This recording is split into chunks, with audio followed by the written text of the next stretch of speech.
Здравейте! Представям ви новата иновативна руска рамка.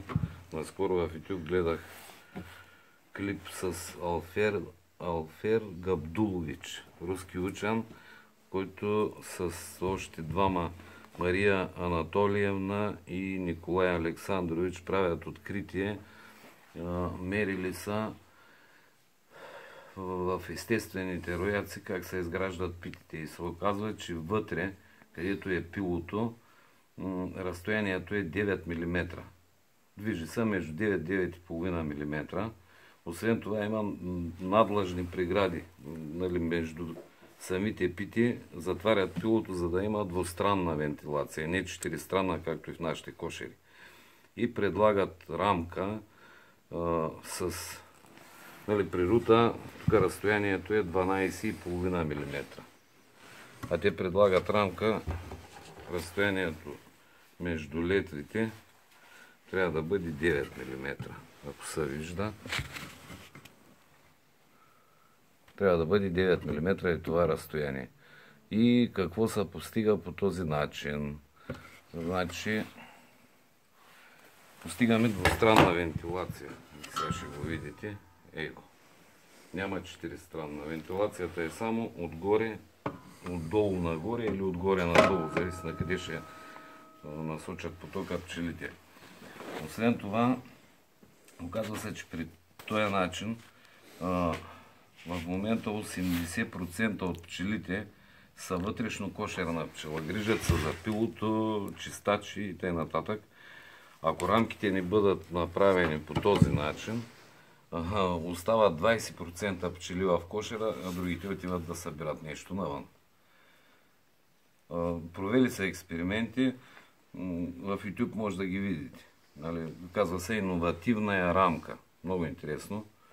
Увеличил се добива драстично и то по каква причина, че при нашите породи, изключваме средноруската, при нашите породи майката ще достигне капацитет от 2800 яйца за денонощие, което ние сега в момента не може да го постигнем, понеже температурният режим тук се променя.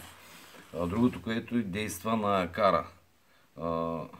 Акара се размножава най-добре при 33 до 33,5 градуса.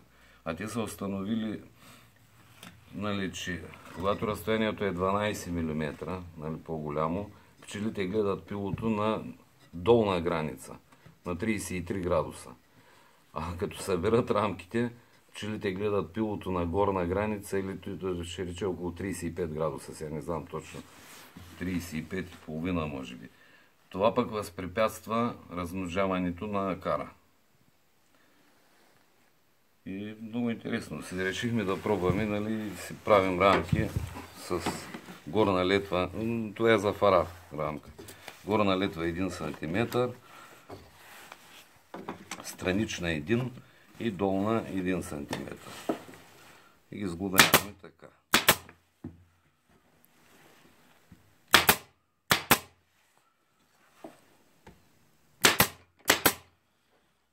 Но понеже материала е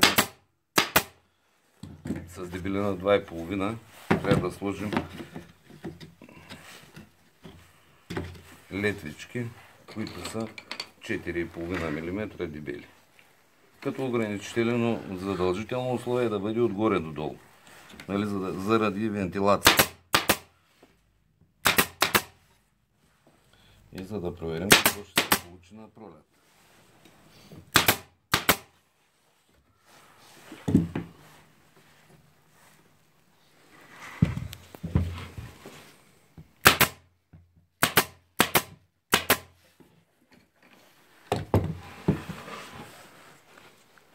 Хората са провели експеримент, показват таблици, може да ги видите.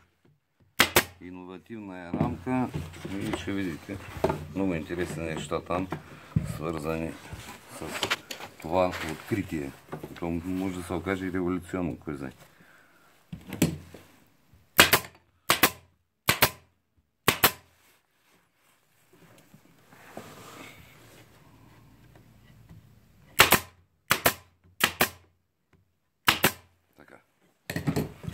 Това Това е рамката.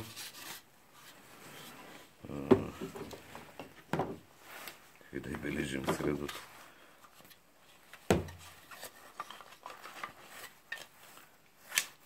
Все още нямаме точно приспособление, зато е малко ръчно.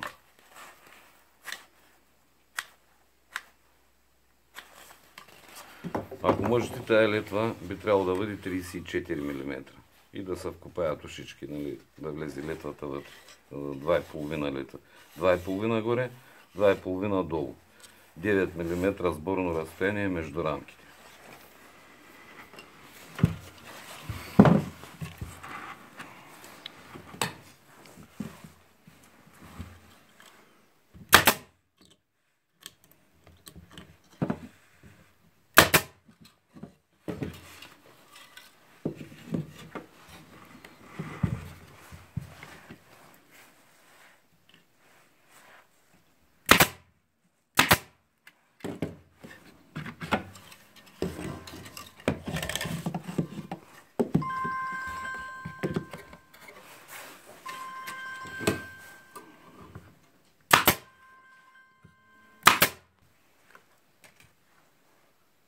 Извинявам се, наложи се да прекъсна за малко звън на телефона.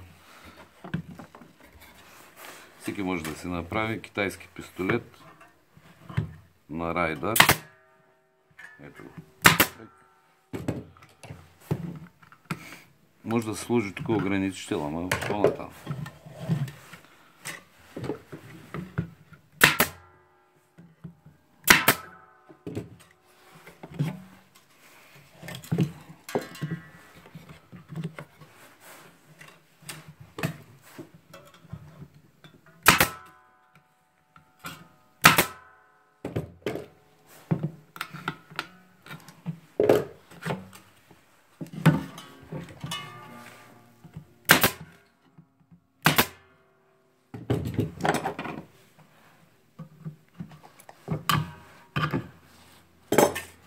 Това е.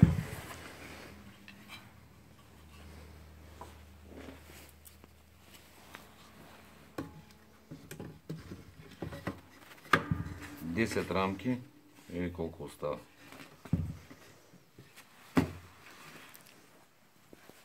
Приятна вечер.